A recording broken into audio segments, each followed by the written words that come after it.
They say the heart remembers what the mind forgets. And that fate always finds its way back to the moment we weren't paying attention. I was 18, born and raised in England to successful Nigerian parents who built their legacy long before I arrived. I wasn't escaping poverty. I was walking a path paved with discipline, legacy, and high expectations. Everyone said I had everything: British identity, an acceptance letter to the University of Hertfordshire, and a future as straight as a ruler. But they didn't know what I had left behind that summer. Her name was Lucia. She wasn't a lover. Not then. She was just a girl with red shoes, teasing eyes, and a laugh that echoed louder than the music at my godfather's wedding. That day, she danced into my memory without asking permission, and somehow never left. Thomas Gerald, my godfather, dignified, kind, respected, was marrying my cousin Clara. It was a bright day in Lagos. Aunties with Nigerian headgears the size of ambition. Men in traditional gowns sweating through traditional rites. And there I was, young, sharp, proud.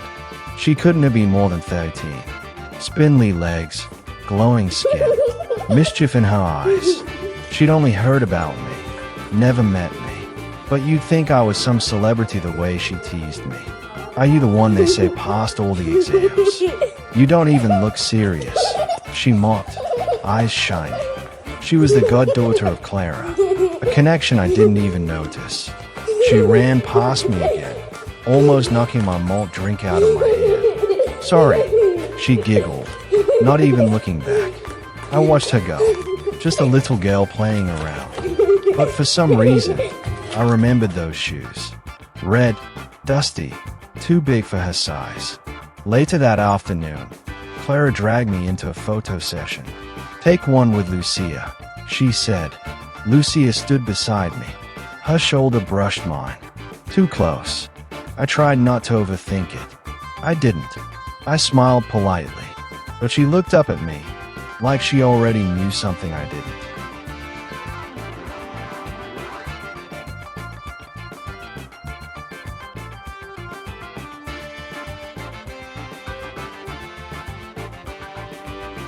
That was the last I saw of her for years, or so I thought.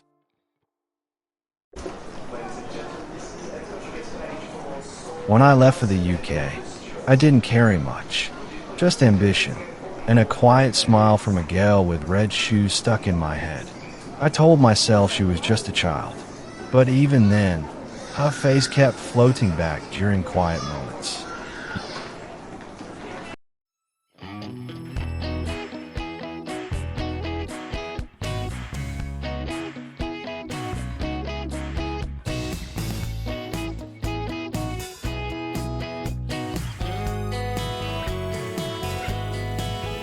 University was everything they said it would be. Freedom, pressure, hunger for success. And then there was Ima. She was 2 years older. Magnetic, wild, beautiful. She kissed like she had something to prove. And God, we had fire, passion, chaos. But my parents didn't approve. That girl comes from confusion. My mother once said, "You were raised on legacy. Don't gamble your future on fire without full." I tried to let go, but every night, Amma pulled me back.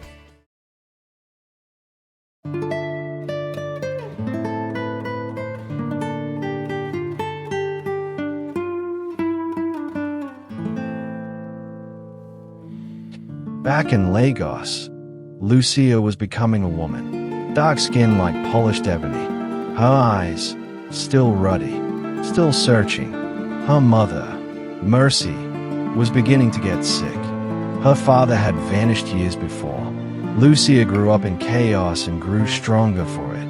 Clara once mentioned over the phone, "That girl, she reminds me of you. Strong but soft."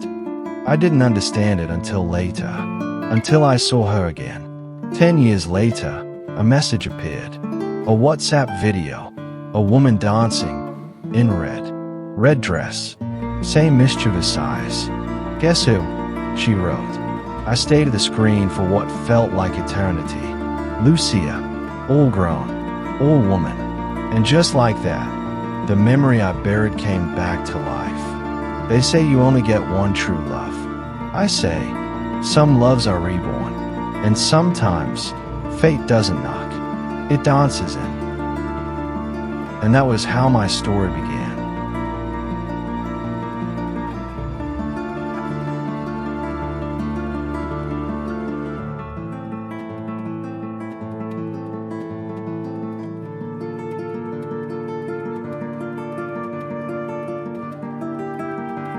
Irma had my body, but she never really had my soul. Lucia had a whisper of it before she ever touched me.